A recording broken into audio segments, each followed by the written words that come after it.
Godzilla. The name alone conjures up images of mass destruction, cities being destroyed and left in ruins. Godzilla has become a household name, starring in over 30 movies. No, and I do not include this piece of shit right here. Godzilla has become such an iconic piece of pop culture, not only in Japan, but in the United States, spawning video games, novels, comic books, and even a star on the Hollywood Walk of Fame. Today we're going to be taking a look at where it all began, in 1954's Gojira. Toho Studios is the company responsible for producing all of the Godzilla films. Godzilla is the flagship monster and even the franchise of Toho. For this film, Toho recruited producer Tomoyuki Tanaka and director Ichiro Honda. The pair have been called the godfathers of Godzilla and even credited as godfathers of the kaiju genre itself. For these reviews, we will only be talking about the Japanese versions, not the English dub versions or even the re-edits. For I am one of those people, like many others, who feel that the Japanese versions are the true versions of these films.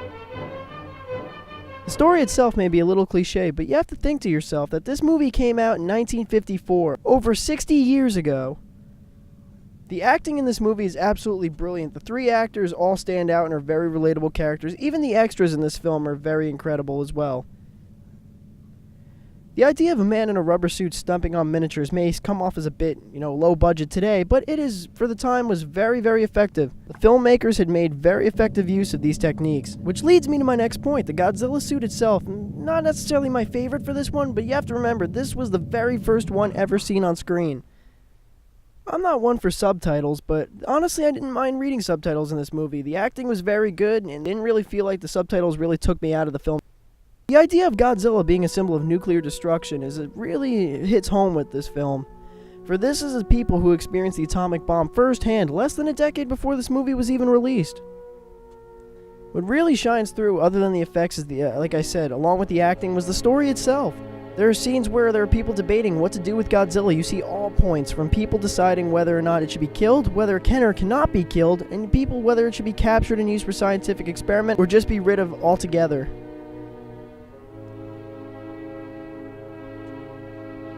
This movie does not necessarily feel like a giant monster movie, but more of a disaster movie, which was very uncommon for the time, or even I could say even uncommon for today.